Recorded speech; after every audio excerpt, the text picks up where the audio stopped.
100,000 on a beat.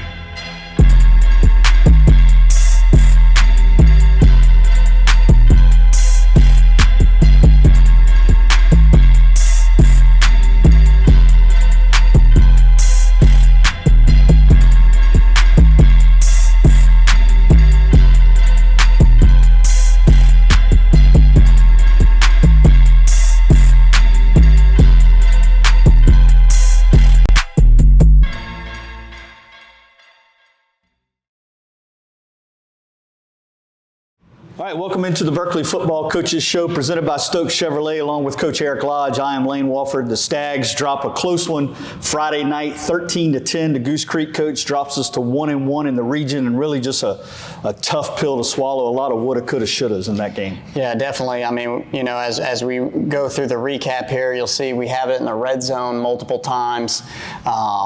You know, kind of plagued by self-inflicted wounds, you know, from penalties down to fumbles, down to drop balls in the end zone, you know, and you know, as bad as we feel about it, you know, I feel like, you know, as long as we correct those things and you know, we catch the ball, we have better ball security, you know, the penalties, we always harp on those, but guys are out there playing hard, you know, sometimes things happen.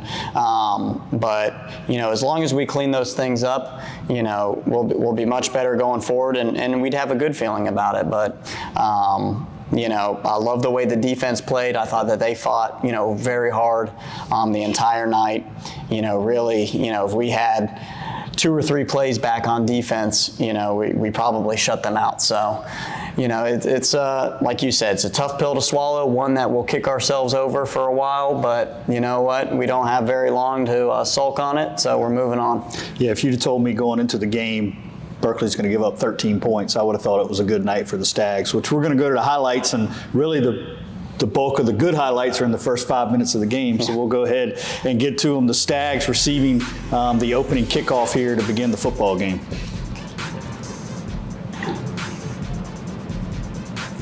And I felt like they might have been, I don't want to say targeting, but they meant to kick it to Jehovah here. Yeah, so, you know, I mean, which is fine for us. You know, they kick it to him.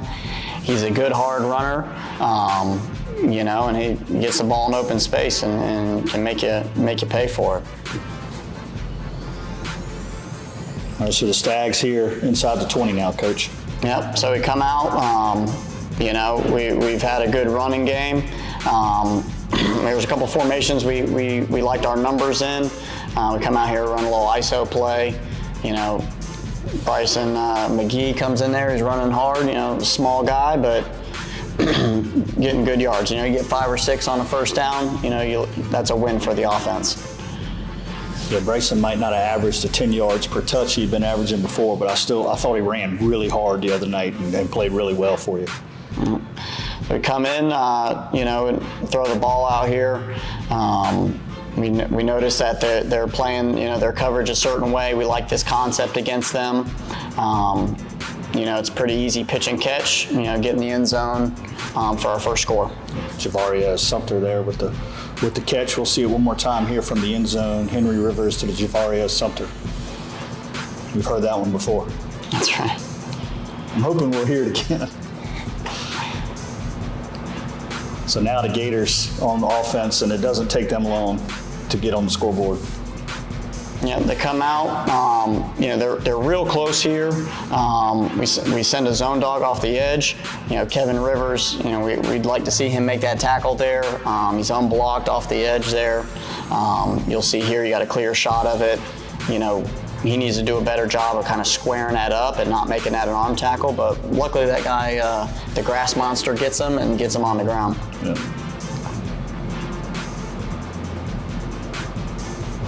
Here's the one just kind of bit. Yep, so they come out here the next play. They get us on an RPO. Our safety on the back end, you know, that's really his responsibility. You know, this is a run pass option for them. You know, they've got their run going, and then they see those backers suck up and they're throwing it right behind them. So on the second level, you know, or on that third level of defense as a safety, you know, that's your job. That guy goes in to crack, you're playing pass first, and you have inside leverage. You got to be there to take that away. So the Gators get on the board and cut it to 7-6, but the Stags are able to keep it at 7-6 on the extra point try. They come out and, Raekwon Bennikin does a fantastic job of getting a great push up in the A-gap there. Anytime he fires off the ball, he's just really tough to block. If we can get him playing with that same kind of energy and get off every single play, he's a force. Yep. So the Stags in the lead, 7-6, and now the Gators back on offense here, still in the first quarter.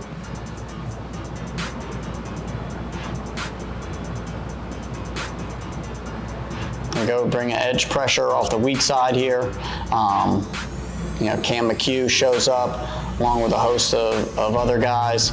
Andre Williams does a great job of kind of making this, he doesn't make the tackle here, but really just pollutes the hole here and closes the gap for them, and then really just kind of allows Cam and some of these other hitters to just come free. Yeah.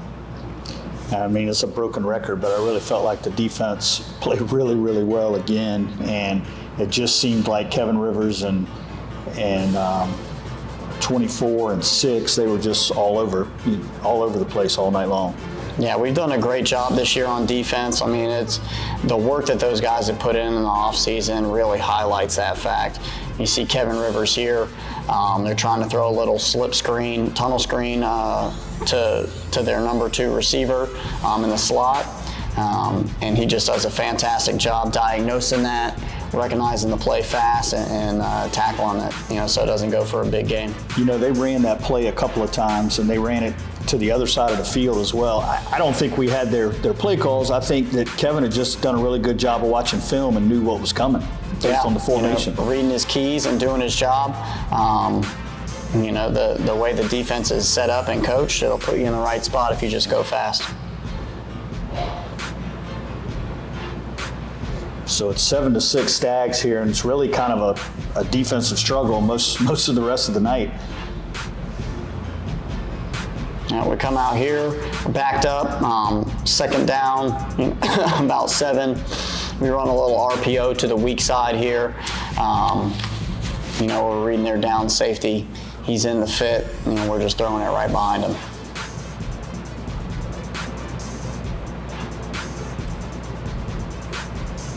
Kevin Boone there on the reception for you.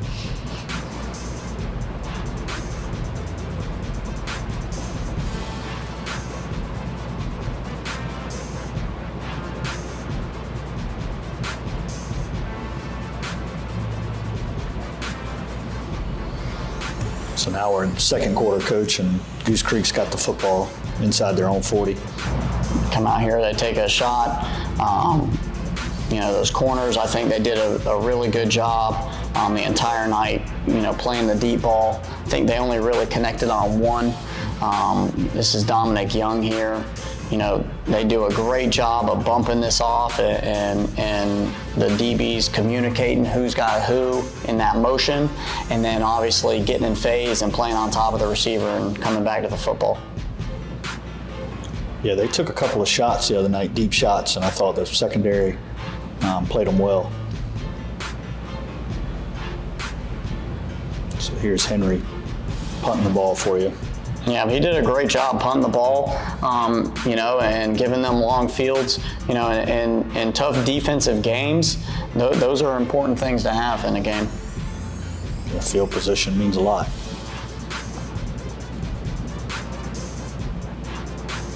Here's their quarterback.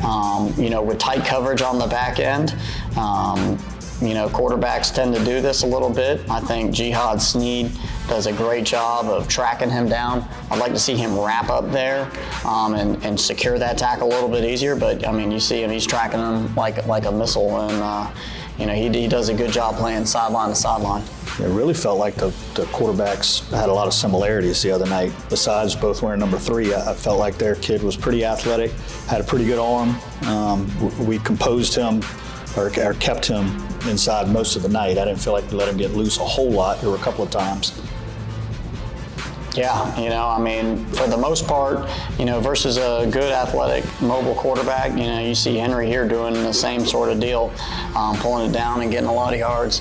It's when those guys can throw and run the ball at the same time, so you just got to hang in there. You always got to account for that guy in your coverage too, because you just pull it down at any time. There are a couple times when, he ends up converting and extending their drives, particularly the first drive and the last drive where they end up scoring, and kudos to him for keeping it alive for his team. Yeah, I think that was a 4th down on the last drive. We'll see that later. He was able to get away. You see here, the run defense was great, and this is kind of what, Goose Creek kind of hangs their hat on, lining up and running the ball, and being physical, and then throwing the ball over your head when you're up and you're playing really hard in the run game. So, like I said, the defense, they did a great job, and, they played well enough for us to have a chance to win. 55 in on that play. We've certainly talked about him a good bit this year. He's been really good on the line for you. Really just both offenses all night just kind of waiting to break one, and both defenses kind of clamped down and didn't really allow any more big plays. Here's another one. DB just recovers and make a great play on the ball right there. Yeah, this is their game, right? Run the ball and take shots, and Dominic Young, again, does a great job of, he might lose phase, on one aspect, but just playing all the way, and then playing through the hands of the receiver and making sure that the ball ends up on the ground and not a completion. Yeah, when he let this go, I was, because he had a step, but then they both did a good job of getting back there and just knocking it away.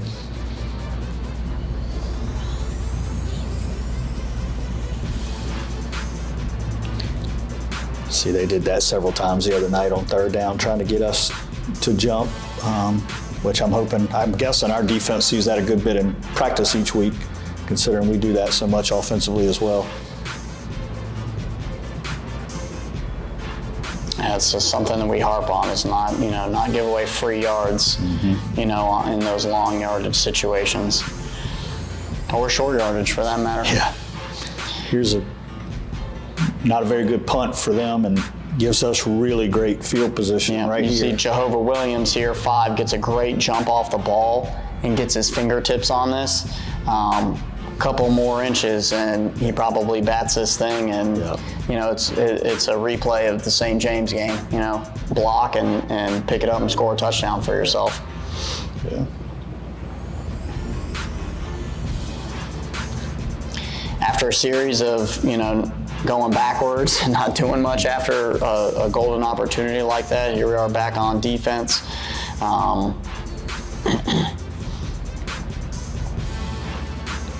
Yeah, just 30 seconds to go in the half here. Yeah, we're in an odd front here, trying to play it safe. Got a lot of guys backed up deep. Not trying to give up anything dumb here. Yeah. Goose Creek, kind of recognizes that. They don't want to make a mistake themselves. Come out and run the ball and take it to halftime. Yeah, so 7-6 Stags at the half. Like I said, a lot happened in the first couple of minutes of the ball game, and then just, a lot of probably missed opportunities, I guess you'd say, the rest of the half. Just a lot of times, after the block punt, that's really a golden opportunity to kind of put some points on the board. To not be able to capitalize and at least kick a field goal out of that situation. We end up missing a field goal on that drive. We're just, really tough, and, one of those things that, we've got to do better as coaches, preparing the boys in that moment, and then as players, getting ourselves ready and, just being able to handle those moments and cash in on your opportunities. So the Stags lead 7-6 after the first half. We'll take a quick timeout from our title sponsor, Stokes Chevrolet, and we'll be back with the second half highlights here on the Berkeley Football Coaches Show. The Blitz is on. Save thousands with Stokes Chevrolet Full Out Blitz. Stokes is blitzing prices during truck season and offering up to $10,500 off new Silverados with APR financing as low as 0%. Score big with EVs. Right now, lease a new Blazer or Equinox EV starting as low as $359 a month and 0 down. Go for the touchdown with 90-day payment deferral on new vehicles. It's the Full Out Blitz happening now. Only at Stokes Chevrolet. Together, let's drive.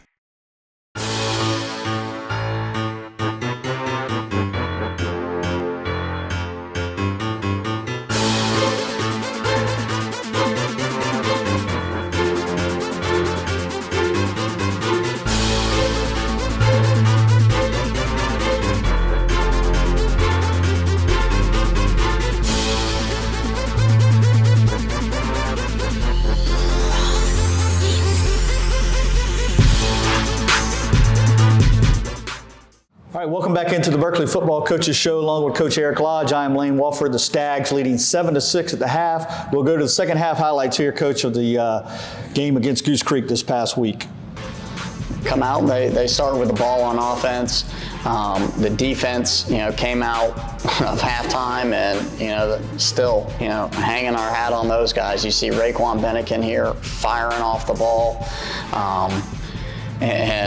This is what we need out of this guy. I mean, he's really a guy that, if we're getting that kind of energy out of him from playing and play out, we're really, really formidable on defense.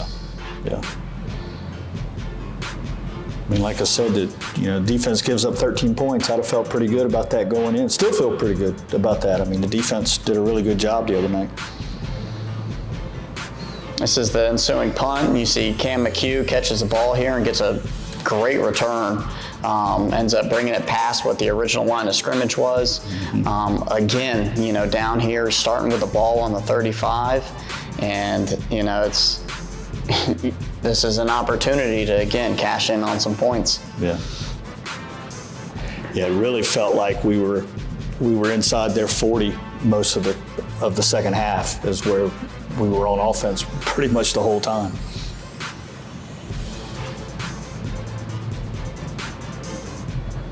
Yeah, Cam is McHugh is something else with the ball. I think he's one of those kids that likes chaos a little bit. You can see what a tough and talented runner he is with the ball in his hands. Yeah.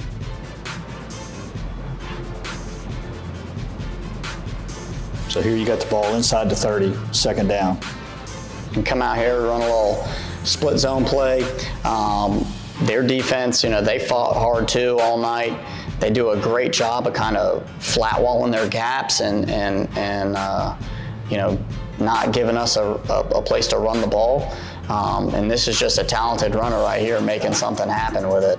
When he cut back, that first time there, I thought he might.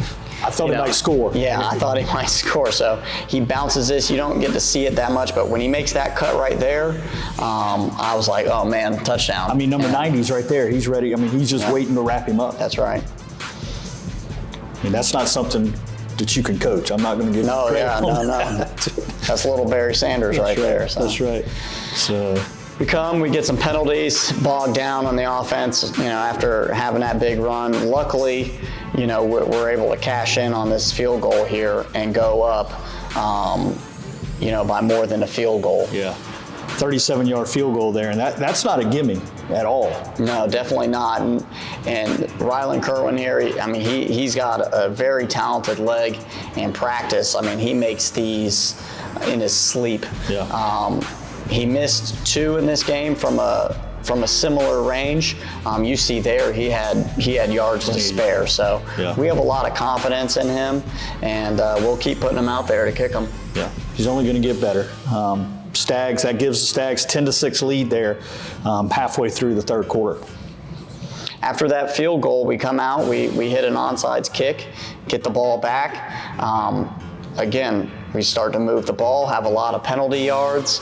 We're backed way up here, and we come out, we throw a concept that we liked versus their coverage.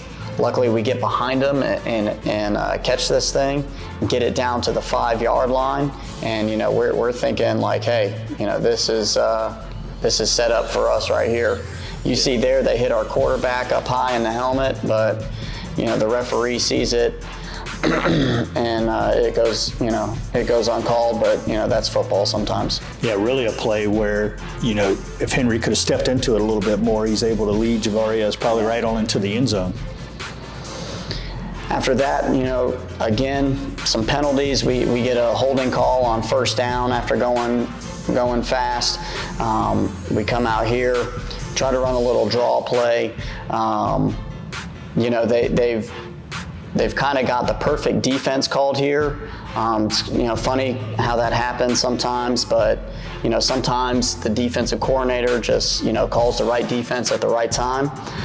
Either way, though, we've got to do a better job of just having some ball security and just putting it away in traffic.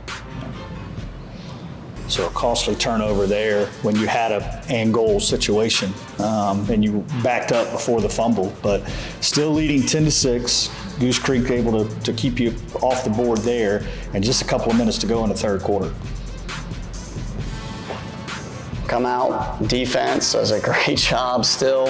After the heartbreak of watching the offense kind of flounder some of these opportunities, it's easy for these guys to get flustered but sometimes in tight games, that's the requirement is to go out there and just play hard. They put the ball down and we go out and play. It doesn't matter what the scoreboard says or what the situation is. Finally get a holding call there, but it didn't need it on that one. Yeah, their offensive line, they don't hold very much, so whenever they do, I'm glad that it was called. But like I said, it didn't matter. 55 was getting to the guy with the ball no matter what there. So first play of the fourth quarter here, up 10-6, back deep in our own territory.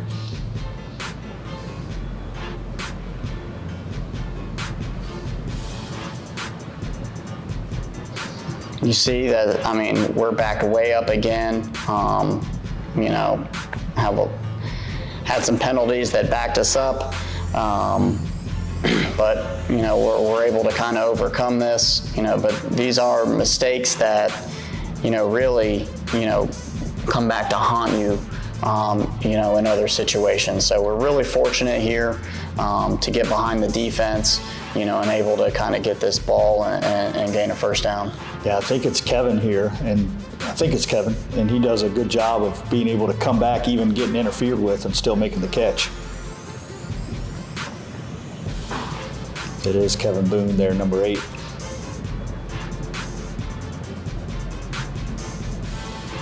So we were able to hit a couple of deep balls the other night, just not, normally when we hit a few, we're able to go all the way to the house with them. Just not the case the other night. Yep.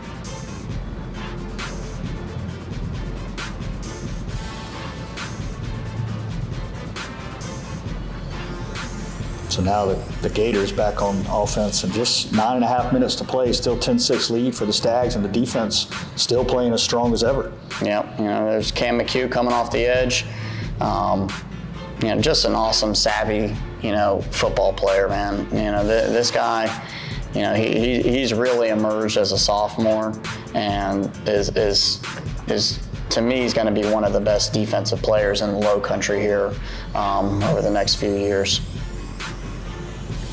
So here we are again, deep in Goose Creek territory, inside the 15-yard line with 6 minutes to go, and really feel like any amount of points here is going to go ahead and put the ball game away. Yep. So we run a little outside zone with the quarterback. They marked us short anyways here. Henry dives and gets the ball over the pylon there. I think he probably stepped out too before he dove. They call us for a holding. Off the edge, I can see where they would call that a little bit. Anytime you get your hands extended from your body, that's something that that gets called. So whether or not how much it's you really held them or not, once your hands are extended, that's a call that the refs are going to make 9 times out of 10. Yeah. So backs us up, still got the ball inside the 20, still first down, and just 6 minutes to play in the ball game. Yep, so we come here, we run a little outside zone play. Our offensive line, does a pretty poor job here of getting to the play side linebacker and navigating through the D line up to the outside linebacker. There you see 74 just kind of reach a little bit too far instead of go up to the play side backer like he's supposed to. Yeah. If he does that, we probably got a really good play here. Mm-hmm. But either way, we missed the blocking assignment. They get Jehovah Williams on the ground here. And anytime you're on you go to the ground with defenders, you should get up and hand the ball to the official. If you let go of the ball, even though the whistle was blown and they come up with it, it's kind of up to the referee's discretion at that point. So unfortunately, a fumble that goes to them, and really just kind of felt like the momentum really shifted right there on just that one play with less than 6 minutes to go. Right, so, in a position to kind of put the game away there, and now here they come out, they take a deep shot on first down and connect with it. They've got a really, really talented receiver here. You can see there their O-line does a great job in their pass protection, giving their quarterback the time to step in and throw that ball. And the receiver makes a good adjustment to it in the air. And I think it was Andre Williams. He almost got home. He almost got to him right as he was letting the ball go. Mm-hmm. The front four played extremely hard all night. And that is kind of a backbreaker. They complete that pass, and come out here, they complete a 3rd and 9, we get them on the ground. They got it 3rd and short. The coverage is there, we get them down, give ourselves a chance, to kind of get a stop here on 4th down. If I remember correctly, they had 3rd and short and actually jumped. They had a different play on. They had a receiver or somebody else lined up at quarterback and jumped and had to move the ball back, then went back to a regular formation. They come in on the 4th down and then get a false start. And then, so now you see them here. They're in 4th and 7.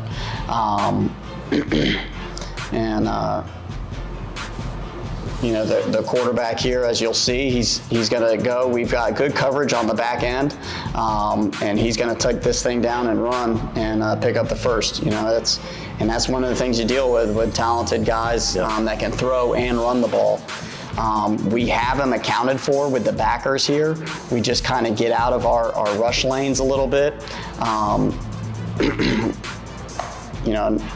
As you can see, their O-line does a good job. They never hold anybody, so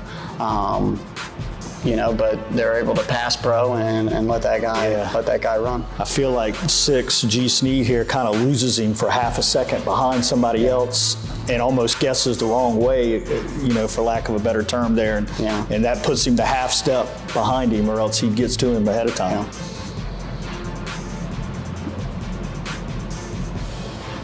Just an unfortunate deal there, but here the clock's ticking at 3 minutes and 15 seconds as they snap the ball here.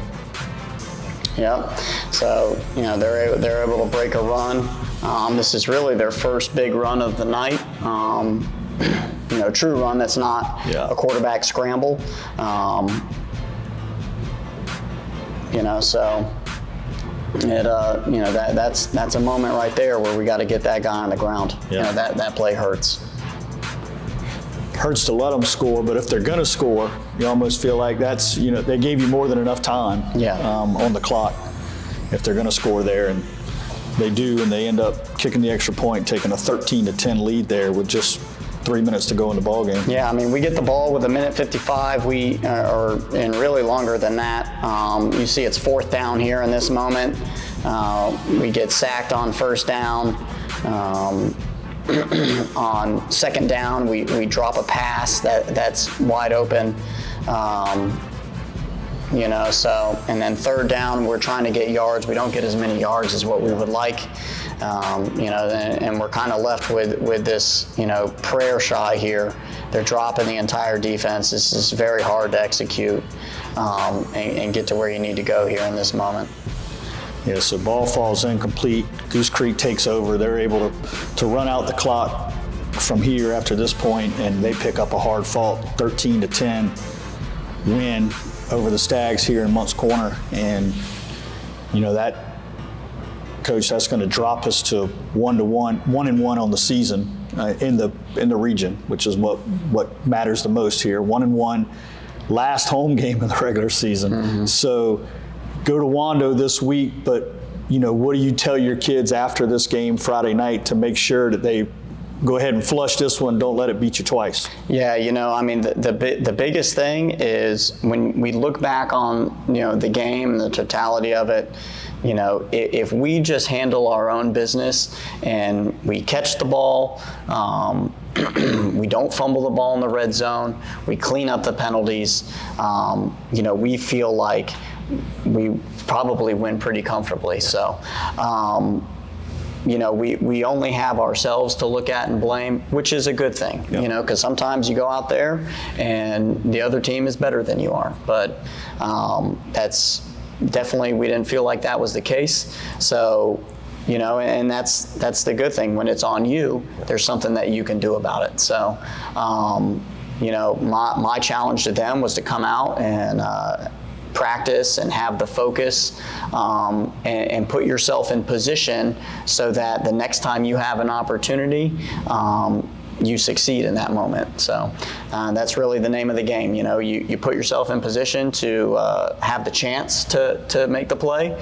and then once you're there, you gotta pay the rent on that day too. So not as fun to name this after a loss as it is a win, but go ahead, tell us your player of the game from the other night.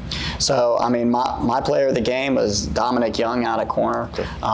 Did a great job, of stopping a lot of their passes and deep balls. And that was the thing. In the game where they were struggling to run the ball, and they kind of resulted to, just taking shots and throwing the ball. For him to step up in the game like that, was fantastic. How are we injury-wise going into this week? I know Shaquem Grant, who started at corner for you, has missed the last couple of games. I know Cam McHugh got a little banged up the other night. So how are we going into Friday night? Yeah, obviously, when you get 7, 8 games into the year, you start getting some bumps and bruises. So that's football. There's guys that are, playing through some hurt, and some guys that we're having to overcome with some injuries. But everybody in the Low Country is dealing with the same thing. So going to Mount Pleasant, we're going to go back-to-back Fridays, going to play Wando this week. Your thoughts on playing the Warriors, and we really need a win to stay in contention here for the region crown. Yeah, Wando has done a great job under Coach Perrine in his first year. He's got those guys playing really hard, disciplined football. They give you a lot of problems schematically, and they're very sound on defense, and they play their hearts out. So they played Goose Creek the week before us. That was a very close game. It was 21-20 Goose Creek. So we're going to have to go out and put our best foot forward to come out on top. So the Stags now drop just their third game of the season by a total of 14 points. I know that doesn't sit well either, but get a chance to go back out and play again this Friday night at Wando, first of 3 games in a row on the road to end the season. So come out and support the Stags in Mount Pleasant on Friday night. Thanks to Stokes Chevrolet for sponsoring the Berkeley Football Coaches Show. Along with Coach Eric Lodge, I'm Lane Walford. We'll see you next week. Go Stags.